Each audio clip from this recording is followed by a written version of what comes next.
The Toyota RAV4 has the shortest lifespan of any Toyota on the road. And right now, people are paying $25,000 for a used one. 3 SUVs that outlasted are sitting on lots right now for thousands less. Lower repair bills. Longer engine life. Better odds of hitting 250,000 miles. And nobody's buying them because nobody's talking about them. If you're searching for cheap SUVs that outlast the RAV4, you just found the only video that's going to give you the real numbers, the real repair costs, and the model years to buy and avoid. I've worked on every car on this list. Some of them are more than I care to count. And the car at number 1? I had a customer argue with me in a parking lot about it. Told me I was out of my mind. He called me back 2 months later to tell me I was right. Stick around because that one is going to change how you shop for your next car. Now, I said the RAV4 has the shortest lifespan of any Toyota. Here's the number. iSeeCars analyzed over 300 million vehicles. The RAV4 averages 170,762 miles. That sounds decent until you learn it has a 9.6% chance of reaching 250,000 miles. That's the lowest of any Toyota they track. The Tundra and Sequoia are 4 times more likely to hit 250,000.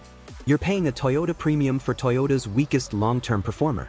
These 3 cost less and go further. Let me show you. Entry number 3, Subaru Forester. Number 3 comes with all-wheel drive on every trim, every year, no extra charge. And right now, a clean one costs less than a base RAV4 with front-wheel drive. The Subaru Forester.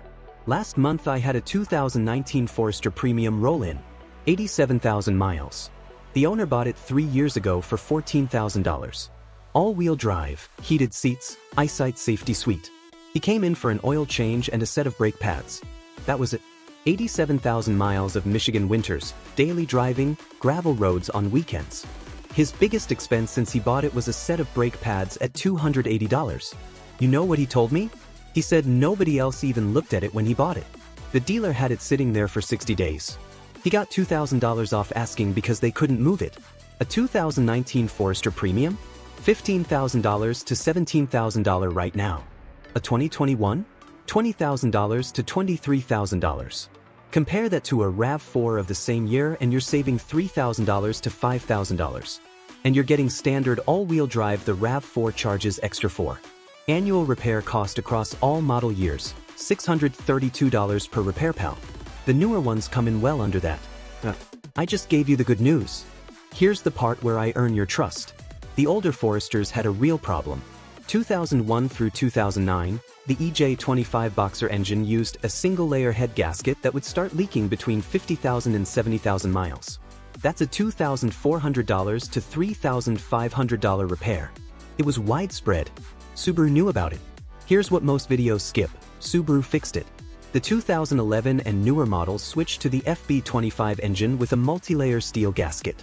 And the 2019 and newer Foresters added direct injection and a revised CVT calibration. Those head gasket failures? Gone. The CVT is the other concern. 2014 through 2018 Foresters had shudder and hesitation issues with the Lineartronic CVT between 80,000 and 120,000 miles. Subaru extended the warranty to 10 years per 100,000 miles on some of those years. If you're buying a 2014 to 2018, check if it's been serviced under that warranty. If not, budget $3,000 to $5,000 for a potential replacement. You watching this right now, thinking about a Forester. Here's the one thing you need to do. Buy a 2019 or newer. That's the line. If you're looking at anything older, get a compression test done before you buy, and check for oil weeping at the head-to-block junction. Pull the oil cap. If you see milky residue on the underside or smell coolant in the exhaust, walk away. Don't negotiate. Clean examples are everywhere right now. The Forester doesn't have fans. It has a cult. And unlike most cults, this one has 200,000 miles of evidence to back it up. Who should buy this car? You need all-wheel drive and don't want to pay Toyota's markup for it. You drive in snow, mud, or gravel and you need a car that doesn't flinch. You're keeping it past 150,000 miles and you want a low total ownership cost. Who should walk away?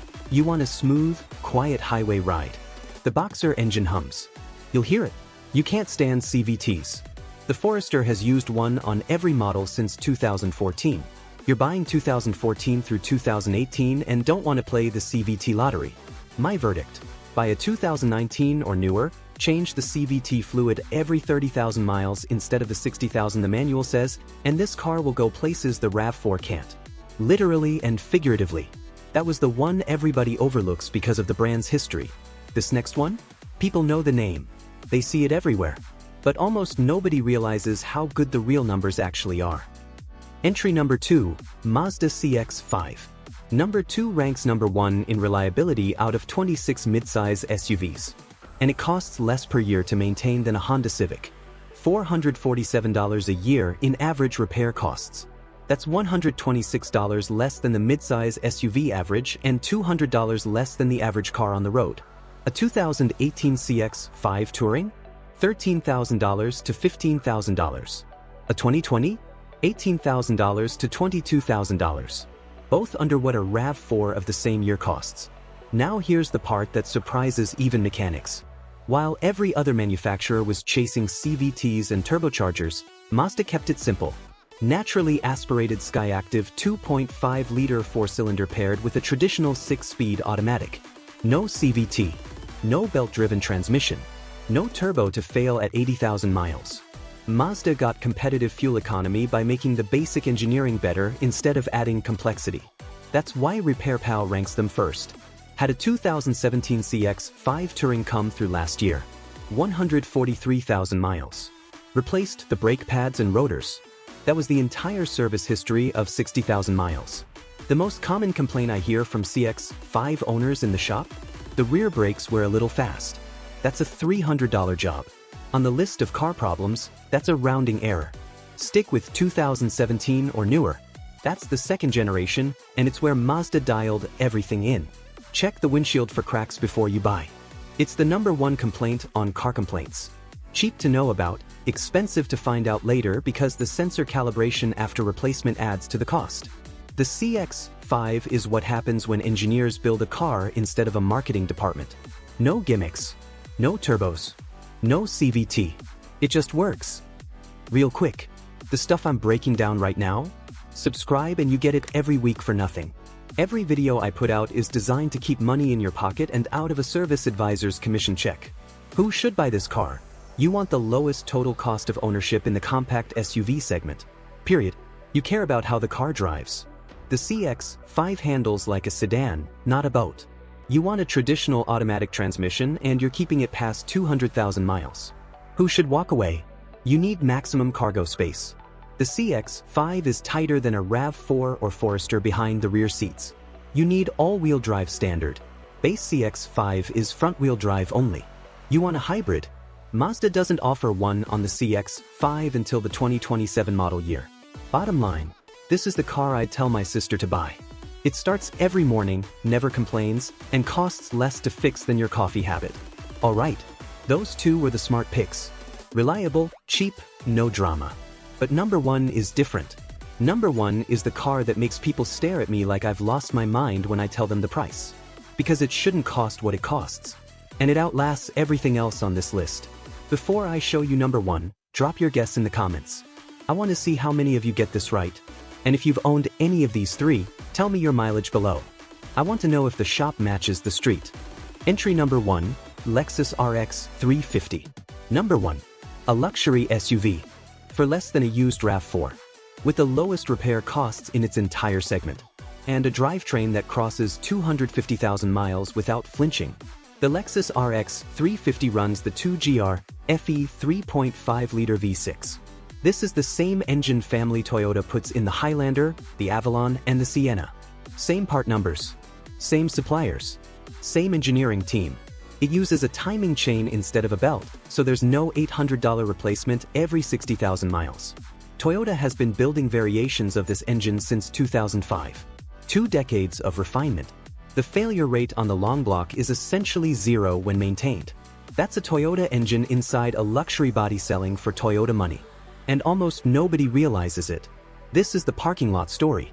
A customer came to me wanting a RAV4. I told him to look at a 2013 RX 350 instead. He laughed. Said, "I'm not a Lexus guy." I told him he didn't need to be.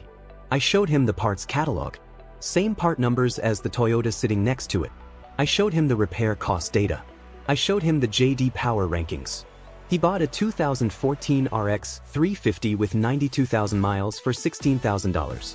Called me a year later, not with a complaint, to say thank you. Not a single repair in 12 months. Just oil changes and tires. That's why it's number one. Not because it's flashy, because the math doesn't lie. $550 a year in average repair costs. The luxury midsize SUV average? $807. RepairPal rates the RX 350 at 4.0 out of 5, third out of 14 luxury midsize SUVs. And here's where it gets ridiculous. Lexus is the #1 brand in J.D. Power's vehicle dependability study 4 years running. Score: 151 problems per 100 vehicles. Toyota's score? 185. The luxury car has fewer problems than the economy car it's built on. A 2012 to 2015 RX 350? $12,000 to $20,000 depending on mileage and condition. That's RAV4 money. For a Lexus with heated leather, a smoother ride, and a drivetrain that'll outlast the RAV4 by 50,000 to 80,000 miles. Here's your pre-buy checklist. 1. Get under the front of the engine and look where the timing cover meets the block. If you see oil residue, ask if the VVTi oil line has been replaced. That's a rubber line that cracks and leaks oil. The part is $40. Ignore it and you're looking at a $2,000 to $4,000 timing cover reseal. Replace it proactively with a metal line for about $500 total and you've eliminated the car's only real failure mode. 2. Check the rear shocks for leaks. Common on the 2010 to 2015 models. Not dangerous, but it tells you how the car was maintained. 3. Feel the dashboard surface. Some develop a sticky coating in hot climates.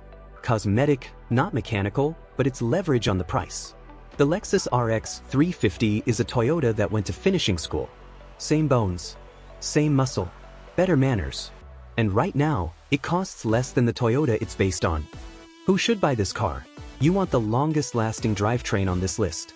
The 2GR V6 is the gold standard for longevity. You want luxury comfort, leather, and a quiet ride for economy car money. You're done pretending the RAV4's interior is acceptable when this exists at the same price point. Who should walk away? You need serious cargo volume. The RX is a luxury cruiser, not a hauler. You're scared of the Lexus badge. Don't be. Parts are priced like Toyota. Find an independent shop and labor is reasonable too. You want the newest infotainment tech. Older RX models have dated screens. You're buying this for the drivetrain, not the touchscreen. My verdict: the Lexus RX 350 is the single best value in the used SUV market right now. Replace that oil line, change the oil every 5,000 miles, and this car will outlast the RAV4, the CX-5, the Forester, and probably your patience with car payments. Alright, I promised you the fluid check. This works on every SUV I covered today and every car you'll ever look at used. Step 1. Pull the engine oil dipstick after the car has been running for 5 minutes. The oil should be amber to dark brown. If it's gray, foamy, or there's a milkshake consistency on the underside of the oil cap, that's coolant mixing with oil. Head gasket failure or cracked block. Walk away. Don't negotiate. Step 2. If the car has a transmission dipstick, check it with the engine warm and running in park. The fluid should be pink or light red and smell like clean oil. If it's dark brown or smells burnt, that transmission is dying. Budget $3,000 to $5,000 for a replacement or find a different car. 90 seconds. No tools. And it just told you more about that car than the dealer's inspection report ever will. Those are 3 SUVs that cost less than a RAV4, last as long or longer, and are sitting on lots right now because the market is paying for a badge instead of looking at what actually survives.